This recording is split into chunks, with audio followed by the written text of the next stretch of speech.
Well, we've told you for years now about the issues with the Jefferson Parish landfill, the headaches, the smell, all of it. And in part one of our investigation, David Hammer looked into what caused that smell to descend into neighborhoods. And tonight in part two, David investigates the millions in taxpayer dollars that have been spent to try and fix gas emissions at the landfill and why millions more are still needed to stop the stench.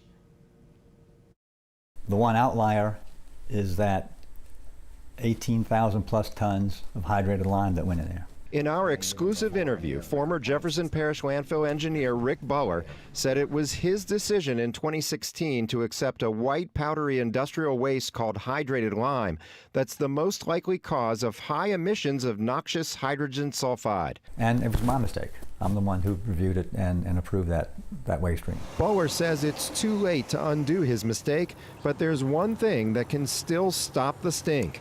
Well, the next step is to improve the gas collection system to make sure it's operating properly. But that's easier said than done because the internal workings of a landfill are more complicated than you might think. We all know rotting garbage is stinky, and it's even worse when it gets wet.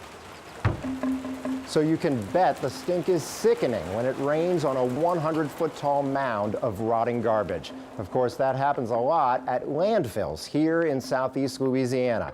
When it rains at any landfill, water seeps down through the grass and earth, through the garbage heap, and collects on the bottom. So do liquids that ooze out of the garbage when it decomposes. All that liquid is called leachate. As the garbage decomposes, it emits gases like methane and CO2. A layer of gas forms on top of the leachate. Landfills have a system to collect both the leachate and the gas so they don't contaminate the environment. Pumps send the leachate to retention ponds, where it's treated and stored. There are also vertical gas wells running down through the landfill. They use vacuums to collect the gas. Different pumps inside those wells send the gas up and out to a gas plant, where it can be processed and sold as usable natural gas. Now, if these pumps are working properly, there should be only 1 foot of leachate under that 100-foot mound of garbage. The vacuums that suck the gas into the wells sit right above that normal leachate level. But if the pumps are not working like they weren't at Jefferson Parish landfill for years, the mound of garbage becomes flooded with leachate. That flood of leachate can block the vacuums from sucking the gas into the wells, and now that layer of toxic, smelly methane and hydrogen sulfide isn't being collected anymore. Instead, it rises up through the landfill and escapes into the air. Methane is odorless, but hydrogen sulfide smells like rotten eggs, and residents across the river in Harahan and River Ridge say it's been overpowering for 2 years now. People are livid, they get depressed, they get angry, and it's no way to live your life when you're sitting outside trying to enjoy your evening and all of a sudden you start getting stunk out and you go inside and then it starts getting in your house. That's no way to live. In the summer of 2018, Parish President Mike Yenny started hiring outside contractors and consultants to assess and try to fix the issues. Persistent off-site odors are not standard operating procedures for a landfill and not acceptable to me. In December 2018, officials promised the odors would be reduced in 6 weeks.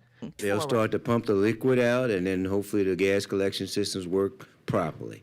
And then you should start to see reductions in odors anywhere in the surrounding area. But now, almost a year later, residents say odors are still bad, while the parish says consulting and repair costs have topped $6 million. Former parish president John Young thinks the state should look into that spending. A legislative audit needs to be done to see what money was spent, what it was spent on, and why it hasn't resolved the issue, because that's a lot of money, that taxpayer money. We've already reviewed hundreds of contractor invoices for repairs on wells, pipes, and pumps, and for oversight and technical assistance. Hundreds of thousands of dollars is for unforeseen work or unexpected tasks, some of which is not itemized on the invoices.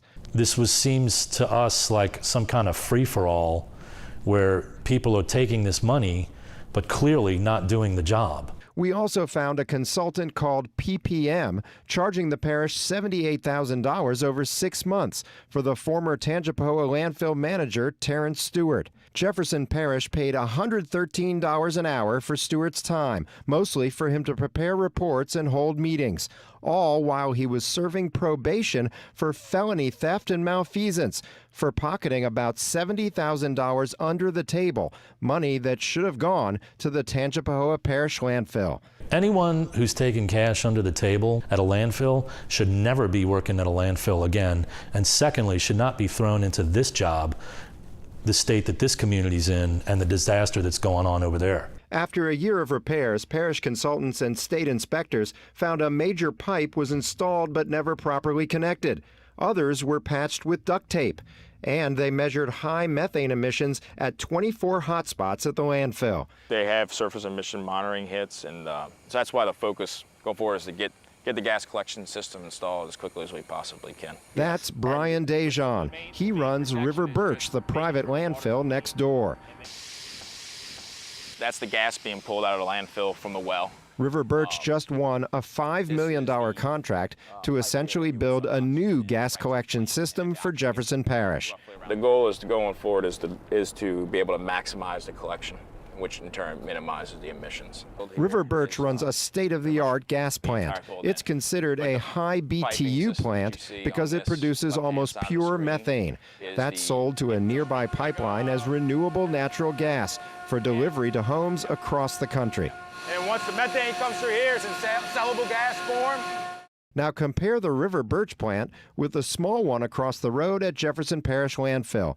Dejan said the gas produced there was so impure, a local chemical plant stopped buying it altogether. River Birch started constructing the new gas wells in the Jefferson Parish landfill last week. The work is expected to take a year, and the parish will get to share 12% of whatever gas River Birch collects from the parish landfill and sells to the Atmos Energy pipeline. River Birch's owners have been accused of pressuring public officials to close public landfills so they could corner the market. But Jefferson Parish President-elect Cynthia Lee Shang says River Birch earned its current construction work at Jefferson Parish landfill. You know, it's clear that they run a better site than we do, so they certainly have the expertise in this, and they were the top-ranked firm on that. Residents say they don't care about any of that. We're smelling it, we're angry, fix the wells. You can hear the frustration there. The Yenny administration did send us a statement Friday defending some of the repairs and spending and saying it would take time to fix a system that's become clogged over the last decade. More specifically, it said the 10-inch pipe that wasn't connected will be connected as a part of River Birch's construction work. It said the duct tape flagged by the state inspector was only a temporary patch and was permanently fixed just 2 days later. Now, I did reach Terrence Stewart by phone. He defended his work at the Jefferson Parish landfill while serving his probation for taking money at the Tangipahoa landfill, adding, quote, "I've been in the solid waste business for over 23 years. Whatever happened, happened, but I have a family and need to make a living." Katie and Charisse. So many shocking revelations in that story, David. I know people have wanted answers on this for a long time, and I think they just got a lot. Yes, we're going to keep on it, too. Sounds good. David, thanks so much.